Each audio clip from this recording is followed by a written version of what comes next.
to Wisdom Teachings from the Path. Thank you for joining us and taking some time out from your path as we take some time out from our path to share some information today.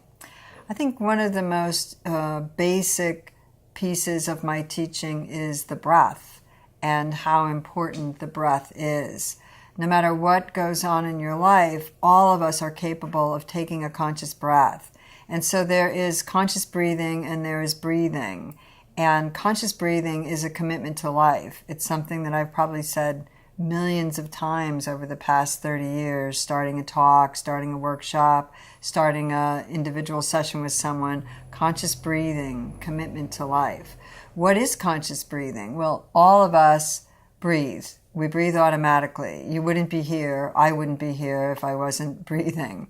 But conscious breathing is when we're actually conscious of our breath and we use that breath in a way to bring us back to center, to connect ourselves. The breath, the life force, the ethers, it's something that connects us to spirit. It animates the physical. When this physical body passes, and this physical body will pass, when I close my eyes and take my final breath, the body will begin to deteriorate. It'll be dead.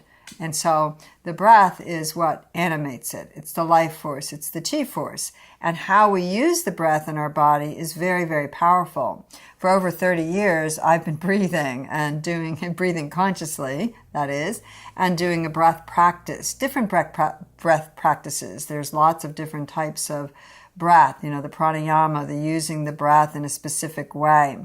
When you begin a meditation practice, they'll ask you to just watch the breath. Breathe in, breathe out. So just for the count of 5, we're going to breathe together. Just go ahead and you can close your eyes if you want. I'm going to, and I'm going to do 5 breaths. Just simply count 1 for the in and the out breath. So 1, 1, 2, 2, 3, 3, 4, 4, 5, 5.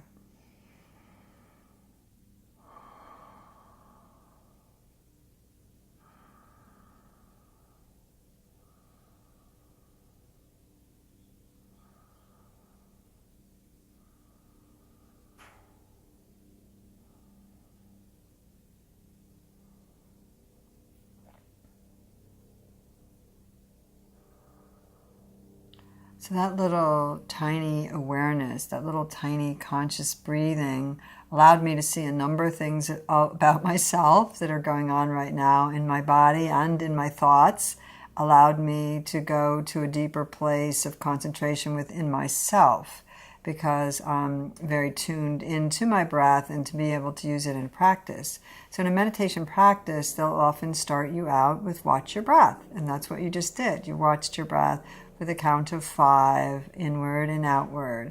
And in the process, you probably could start to see thoughts and probably start to feel things in your body.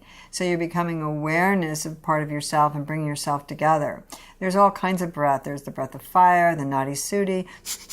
That's like a sniffy breath that activates. There's alternate nostril breathing that, helps you clear the mind and come to center. So there's lots of techniques that you can learn about breathing that can really change your inner landscape, that can change your energy, that can change the chemistry of your body. So conscious breathing, very, very, very important. It's the basis of all my practices, and I'm amazed many times at how the breath has affected my life. So in my 64th year now, and started breathing consciously 30 years ago, and worked with a lot of my bodies, the mental body and my thoughts, certainly worked in balancing my emotions. And kind of one of the last places that I found the most challenging was working with the physical, was creating physical disciplines, wanting to have a deeper yoga practice or to do Tai Chi or to, exercise more or whatever it was. And sometimes that's sort of the last place that I'll go. But what's amazing to me is just recently, for example, I picked up a yoga practice again after not practicing for 5 years, steadily practicing for 5 years. And I was amazed at how all the asanas came back. My body was able to move into them very easily. And once again, I was reminded of how much yoga and everything is about the breath. So if you're constantly moving or breathing or keeping the chi force flowing through the body and aware of yourself, then actually the movements of your body are a lot easier. So the breath is something that we can do at any given moment. We can take a breath. I used to have a workshop that I called Take a Breath. We'd take an afternoon or 3 or 4 hours in an evening out, and we would just kind of stop and work on breathing. First, maybe do a half hour or something of clearing breath, moving emotion. People would come back to their bodies. Sometimes they would have a lot of emotion come up in that energy, and there would be some real shifts in consciousness. So breath is key.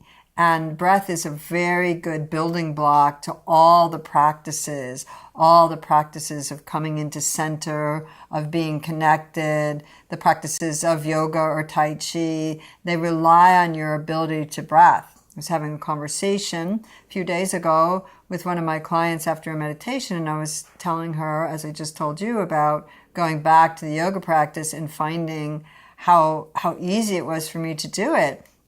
And she said, yes, she's a very strong yoga practice. And she said, my yoga guru teacher always tells me that it's really all about the breath. So the breath is very, very important. And being conscious of your breath, it is a commitment to life. It's a commitment to yourself and the quality of your life. So take a breath and remember wherever you are, if you're stuck in an elevator, if you're in your car, if you're at work, if you're in front of a lot of people, you can always take a breath. Namaste.